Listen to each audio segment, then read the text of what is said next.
The SEC tournament is tipping off, so hey, we thought it'd be a good time to talk a little bit Alabama basketball. You are Locked On Bama, your daily podcast on the Alabama Crimson Tide, part of the Locked On Podcast Network, your team every day.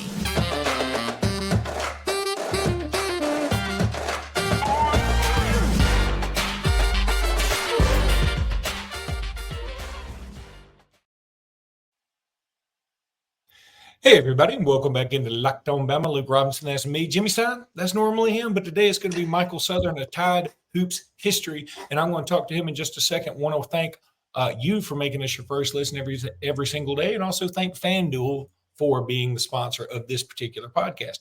Michael, how you doing, buddy? I'm well, Luke. Pleasure to be on here with you. As I mentioned you before the recording, I've been watching you and Jimmy for a long time and enjoy all your podcasts. So try to watch it every day. Man, appreciate that so much and appreciate everybody listening. Look, I know we got a lot of Alabama basketball fans out there, and I know that we all love football so very much, and Jimmy and I talk it a lot. But today is the first day of the SEC basketball tournament, and Jimmy is not going to be available till later this afternoon, and I wanted to have Michael Southern on, who runs Tide Hoops History. It's a great Twitter follow. Go follow it. If you're an Alabama fan of any description, you're going to love it. He had something on there the other day, I know, from the 92 Alabama-Arkansas game. I remember exactly where I was during that tournament game in Birmingham. And what's funny is I didn't make it to that game, but I did drive up the next day for the Kentucky butt whooping that they gave us. But that Elliott Washington shot will go down in history. I mean, Alabama fans will never forget that name. I mean, if you were alive then, definitely. Absolutely. One quick favor I want to mention on our X follow, it's at Bama History. I know it's a little confusing. So it's at Bama History, even though it's Tide Hoops History. But in regards to that 92 game, Oops, I'm going to change that right now. Nah, Go okay. ahead. No, what I was going to say on that 92 game, I've had the privilege of getting to know Coach Sanderson on a very good personal level these last 4 or 5 months, and he's given us so much good memories and insight that we've used on the X account. But when I asked him what he thought the greatest SEC tournament game was, he specifically went straight to that one. Even though Alabama didn't win the tournament that year, that was an exciting game. You had Elliott Washington. I mean, you had all the drama. That was the first year that Arkansas came into the league. And let me tell you, those 3 games that those 2 teams played that year, those were wars. Those were slugfest. I mean, you saw 2 teams and 2 coaching staffs just go right at it. I mean, it was tooth and nail. I mean, Alabama wins the first one in Tuscaloosa, Arkansas wins the second one, and then Alabama wins the rubber match. And I agree with Coach. That was an exciting, thrilling game. It's just unfortunate they expended so much energy, both physically and mentally, that they didn't have anything left in the tank against Kentucky. And that was a good Rick Pitino team too, by the way. But they were just tired. But that was a great game, and I appreciated him sharing the insight. Some of the funny stories he told me about that and all the things that he shared with us. So again, I grew up on Alabama basketball in the early 80s. So yes, maybe I lean a little bit toward Coach Sanderson when it comes to the things that I remember. But, these last 5 years under Coach Oates have been fantastic. A resurgence that the program needs, energy that it needs, and great to see us back where we belong as far as, historically the second best program in the SEC. That's a great point. And look, we're going to get to this year's SEC tournament thing. I'm good buddies with Ryan Passing, and we talk all the time. And it's so frustrating as Alabama basketball fans for Alabama to be discounted. I mean, we probably do have the second most tradition in this conference. Now, it depends on how you want to quantify it, I guess. I mean, if you're going to go by Final Fours, I mean, obviously – Florida has more, LSU has more, Auburn's got more. Mississippi State's got more. But when you go by just wins and you go by conference championships and you go by SEC tournament titles and you add all that in, I think it's clearly Bama. I mean, Tennessee's probably nipping on our heels. Ironically, they have not been to a Final Four either. But yeah, I think that's probably where it is. I would agree with you on that one. And yes, the biggest detriment that Alabama basketball doesn't get the respect that it deserves, we all know. It's the elephant in the room, literally.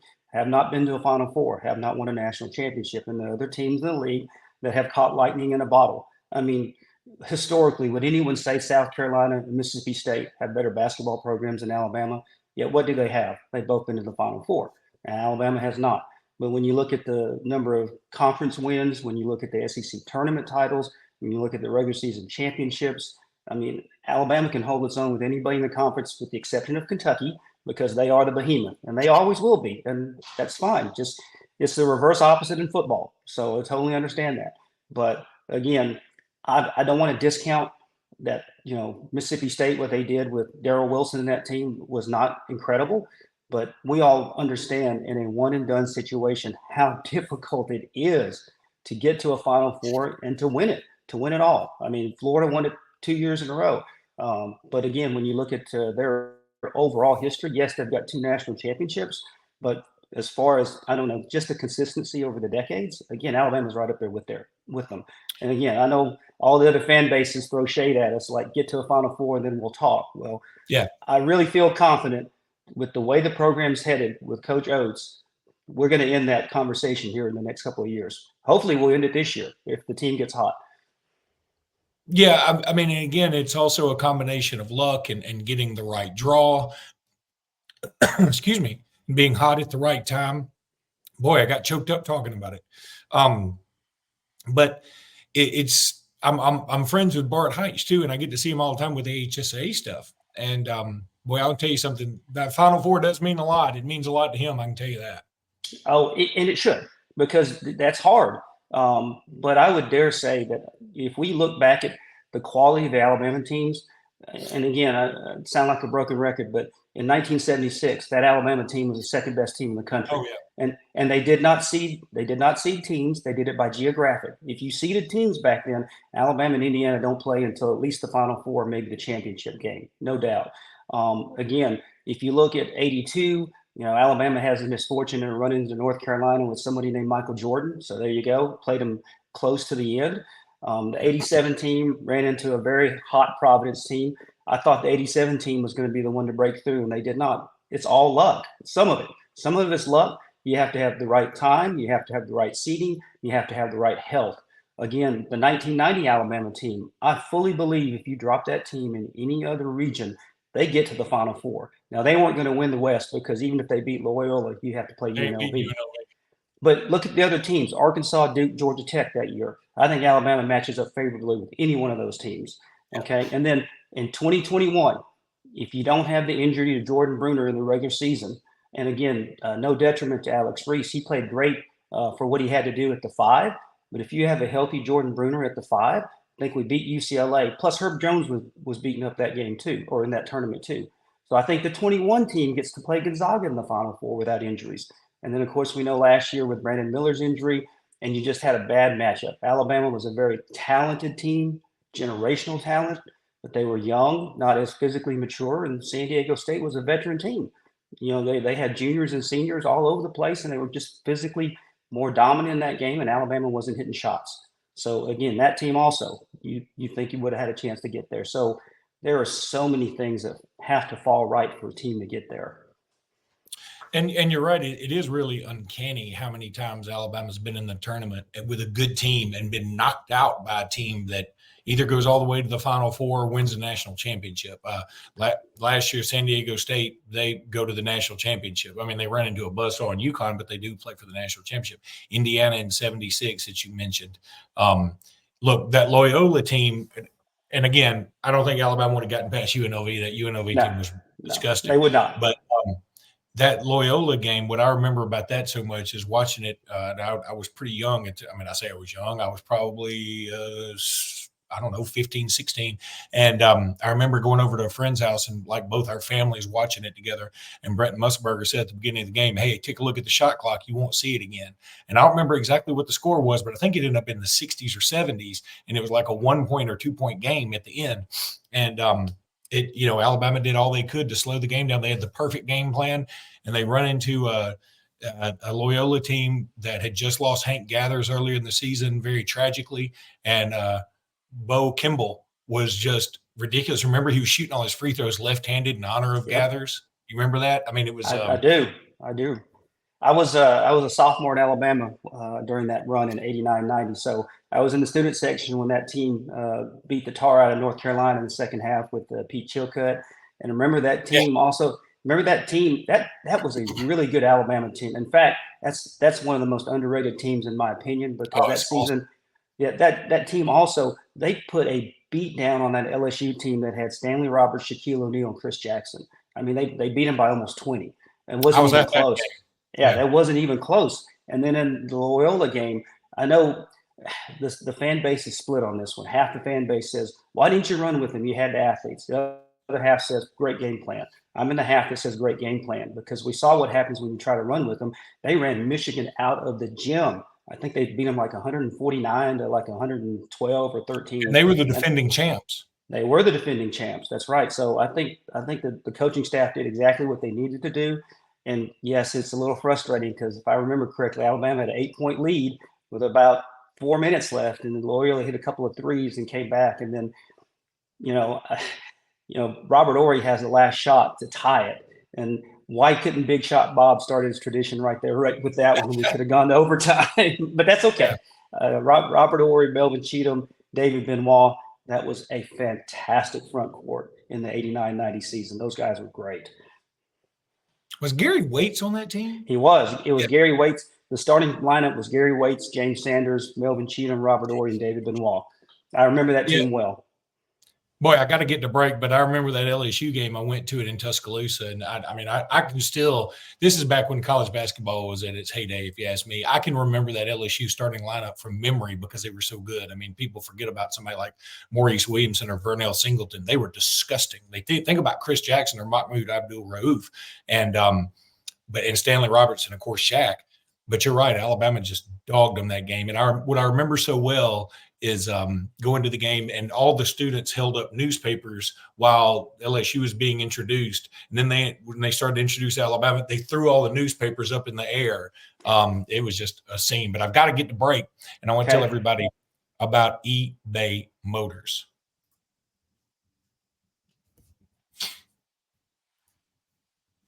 All right, so we're going to talk a little bit about eBay Motors, passion, drive, and patience. What brings home the winning trophy is also what keeps your ride or die alive. eBay Motors has everything you need to maintain your vehicle and level it up to peak performance, from superchargers, roof racks, exhaust kits, LED headlights, and much, much more. Whether you're into speed, power, or style, eBay Motors has got you covered. With over 122 million parts for your number one ride or die, you'll always find exactly what you're looking for. And with eBay Guaranteed Fit, your part is guaranteed to fit your ride every time, or your money back. Because with eBay Motors, you're burning rubber, you're not burning cash. With all the parts you need at the price you want, it's easy to turn your ride or die into the MVP and bring home that big old win. So keep your car alive at ebaymotors.com. Eligible items only. Exclusions apply. eBay Motors Guaranteed Fit, only available to U.S. customers. Okay, so let's get into this tournament, this Alabama team. Look, I know the narrative right now is Alabama is faltering, and maybe I'm not going to go against that narrative. But the thing is, Alabama, they are what they are right now. I keep hearing people say, well, if they can just pick up their defense, they're not gonna. It's not going to happen. It's too late now. So what you do is embrace what you are and try and let that take you as far as you can. The good news for Alabama is this is a year in college basketball where there is no dominant force. And I mean, maybe besides UConn, I mean, honest to God, I feel like Alabama can play with Purdue, especially in the NCAA tournament where Purdue gets tight as a tick on Matilda every single time. I feel like they can play with Houston. They've beaten Houston the last two times they played them. Why can't they beat them again? Granted, they had Brandon Miller last year, and they maybe had a, I don't know, same kind of caliber team a couple years ago, and it wasn't Tuscaloosa. But I feel like UConn's the worst matchup for anybody. And then, look, yeah, Alabama can be blown out. They can give up 117 to Kentucky. They can give up 117 to a lot of teams. But I think they can also run with anybody if they get on a roll. So I'm not as down on this team as everybody else. And I'll tell you something else about this particular tournament. I want to win Friday. I think the worst thing, let me put it this way. I think the worst thing that can happen for Alabama in this tournament is either lose Friday or lose Sunday. I want to do something besides those two things. I want to definitely win Friday night, and then whatever happens, happens. But if we make it to the championship game, dang it, if we lose it, it feels like we've had 3 days of play and lack of rest. And knowing our luck when it comes to basketball, will be that 11-15 game on Thursday. Well, okay, that's a lot to digest. So let me start with the defense. So I feel that I am the minority that I have not harped on the defense. I agree with you. This Alabama team, when they're hot, can run, but I think you and I have discussed this in private chats. The statistic I always look at for this Alabama team is the live ball turnovers and points off turnovers. You're right. This is historically is not a great Alabama defense. I think it takes a little bit too much heat than is justifiably deserved, though. Remember the pace that they play at, more possessions, more points. Where Alabama gets in trouble is those live ball turnovers. If Alabama turns the ball over 3 to 4 times, the other team gets 3-pointers and layups, and they're in a hole, and it's a good offensive team, which are most of the teams they've lost to, they can't catch up. The defense is not strong enough to get stops once they get in a hole like that. But to me, what I'm going to be looking for Friday is how do they protect the ball in the backcourt? When they give up those layups, when they give up those transition threes, it's going to be a bad night. When they don't do that, when they take care of the ball and the turnovers are in single digits, watch out. Alabama, even if they're not hitting shots, can win. And if they're hitting shots, that's when they just pummel people. So that's what I look at. The defense is the defense. You don't have a rim protector. We've known that all year. I think they do the best that they can. Everyone understand this is a rebuilding year, and the team was within one game of winning another SEC championship. This team has historical numbers in a rebuilding year. This is the best offense in Alabama history. This is one of the best offenses in the history of Ken Palm in a rebuilding year. Just again, I can't harp about that enough, what they've done. I know the free throw percentage has dropped below the 86-87 team, and that was mainly due to this last game against Arkansas. But there are a lot of good things this team has done, so don't give up on them. I'm very curious to look at the energy. I want to see if they're fresh. I want to see if they're mentally sharp. Again, and you know what? That affects your turnovers. When you're not sharp, you make lazy passes. Those lead to baskets. You get demoralized. You kind of get, I don't know, not as energetic. So again, a lot to be looking at on Friday. I'm very curious to see how they do on a neutral court.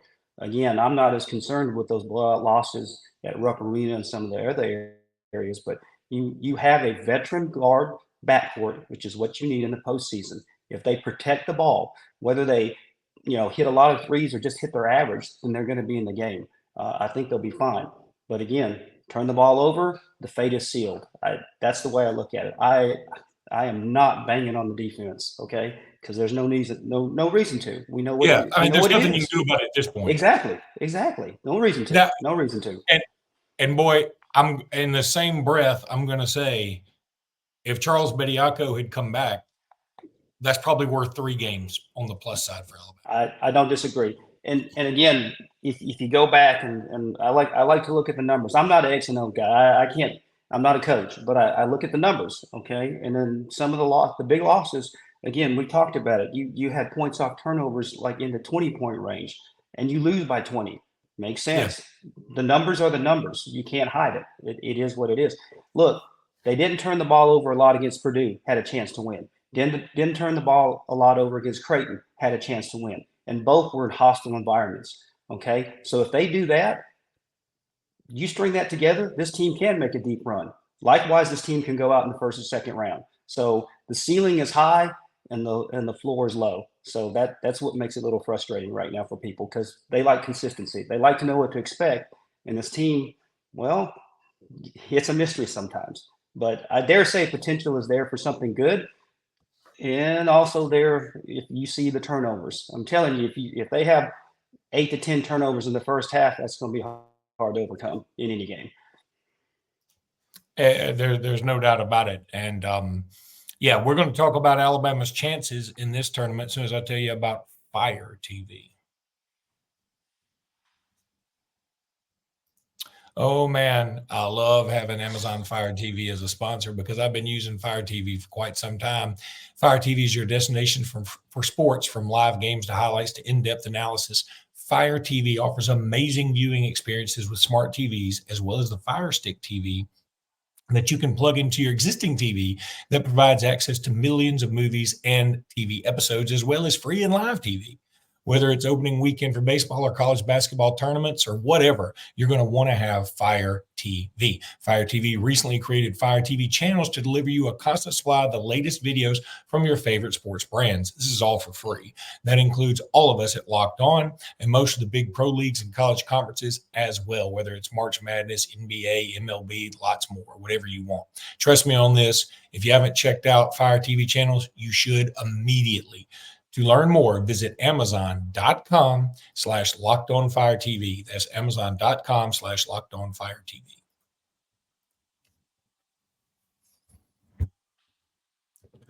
All right, so you're in Nashville, Michael.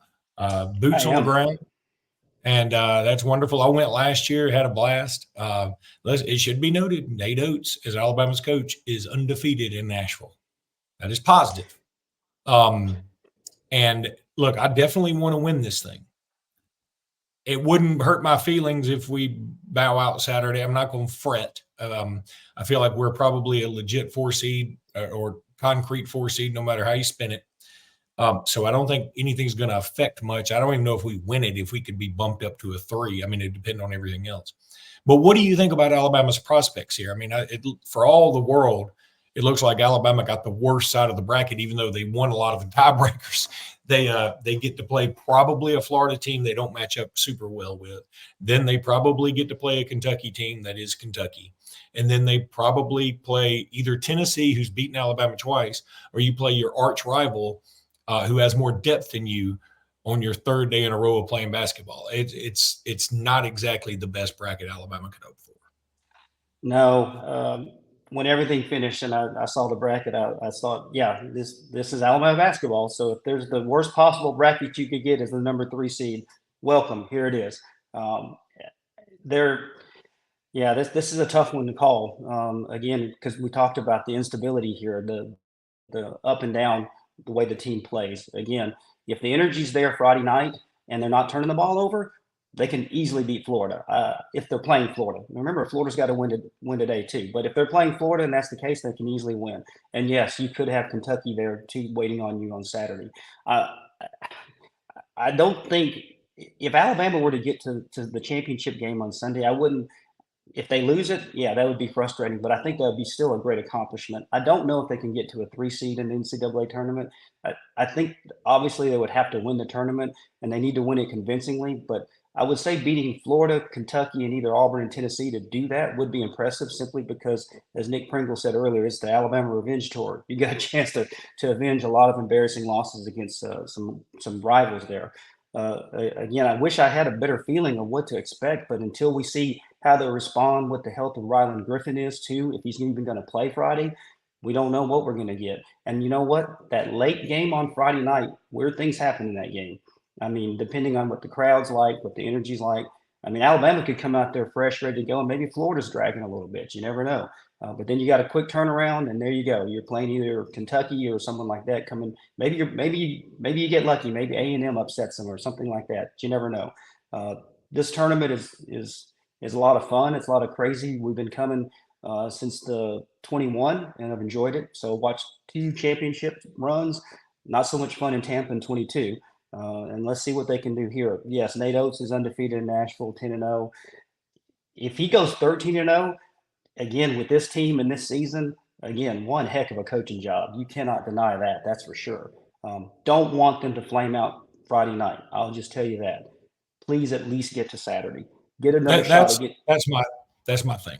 I'm with you on that. I mean, and I feel like it's important just for the team's psyche. Let's call a spade. We're limping into the end of this season, and we're tired. And it's understandable. We're tired. So we got to now. If you're Oates, what you say is, hey, guys, the season's almost over. If you're ever going to rub some dirt on it and learn to play hurt, this is it. I mean, the season's almost over. There is no tomorrow from this point forward. The next 2 games you lose, and let's assume Alabama doesn't win either one of them, you're done. So, and if the Alabama could end on a 2-game losing streak, and that's just it. So, I think it's going to be really important. I am going to say my prediction will be Alabama bows out on Saturday. I think they will be able to win Friday, and then I think they bow out on Saturday. Again, not the worst thing in the world. You always want to win it. You always want to win it, whatever you play it. But I think that in a way could help Alabama for maybe a better run in the NCAA tournament.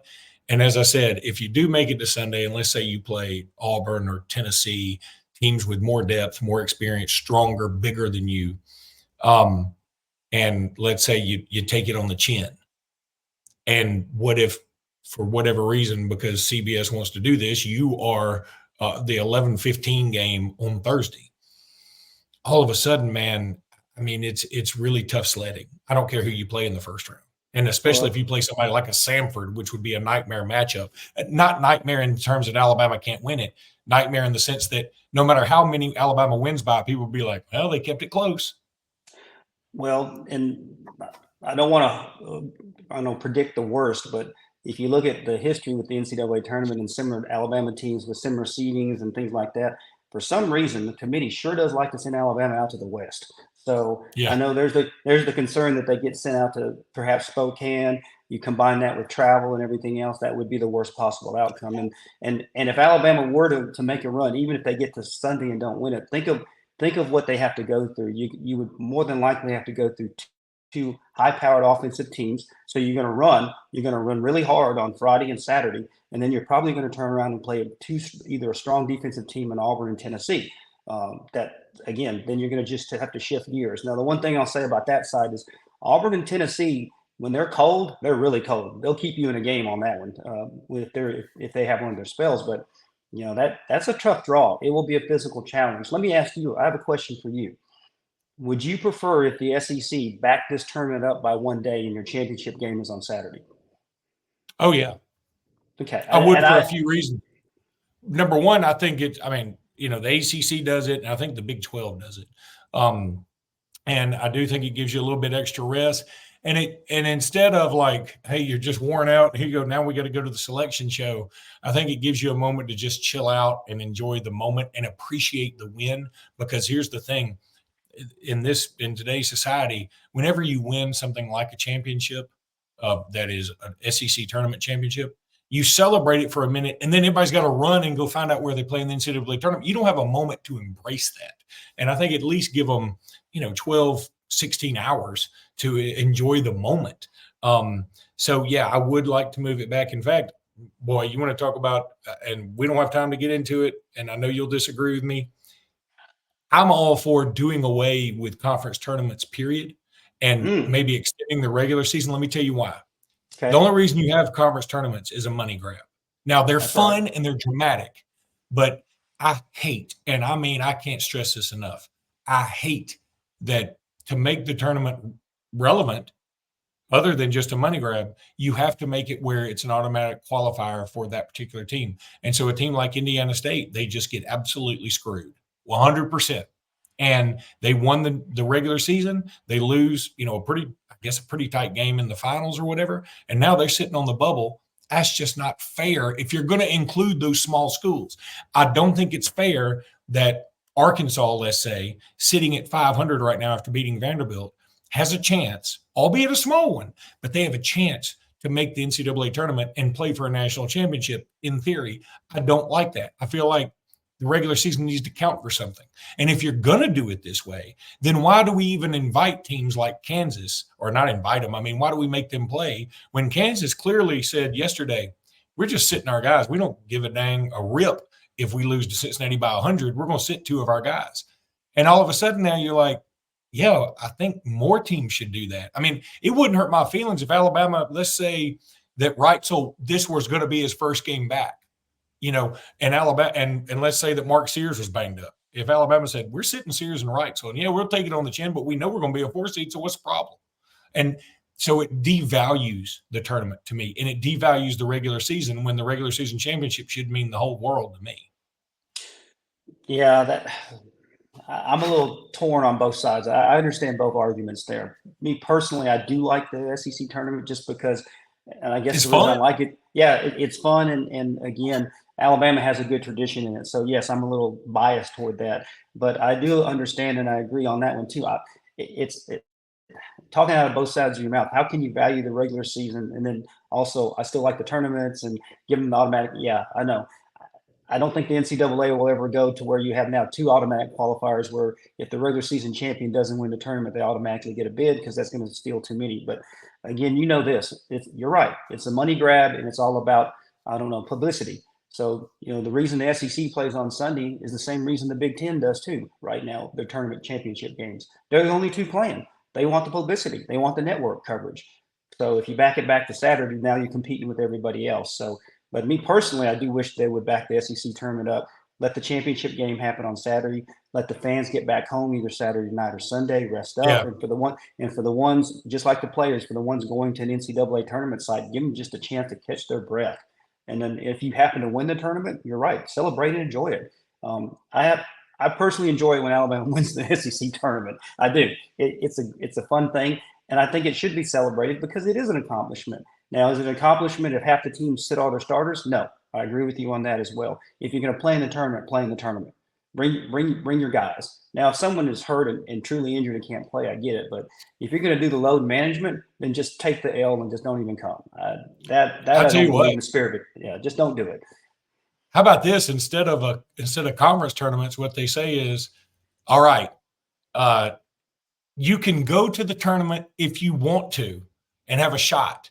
If you feel like you're a lock to make it, then stay home and take the risk. Like Purdue or Alabama or UConn this year, they'd stay home because they'd be like, okay, we're in. But everybody else, whoever wants to get in this tournament, we'll seed you and have a pre-NCAA tournament. But I don't know how many people you get on that one. That would be weird. I know. I'm spitballing over here. But listen, Michael, man, you're the best. I appreciate you so much for joining the program. I hope you have an absolute blast up there. I hope to make it up there Saturday. Yeah. So, I hope you're not on your way home Saturday. I hope not either. I hope not too. Nashville Nate needs to go 13-0. Yeah, that's right. Nashville Nate. I like that. I'm using that. And just like somebody said yesterday, it's not Husky Harson. It's Seattle Saban. I like that. Okay. Nashville Nate and Seattle Saban. I'm down with it, brother. Hey, listen, we're going to have you on again, man. I love talking Alabama hoops. So anytime you want to be on, you just let me know, bro. Well, hey, don't look, I love all Alabama and I love Alabama football too, but I especially have a fondness for Alabama basketball. So there's a passionate fan base that's there. So again, football drives the bus. We know that. But whenever you want to talk Alabama basketball, ring me up. I will come talk for an hour with you as long as you want. All right, buddy. Michael Southern, go check him out at Bama History. Fun follow on Twitter. And until next time, roll tide, everybody. Roll Tide.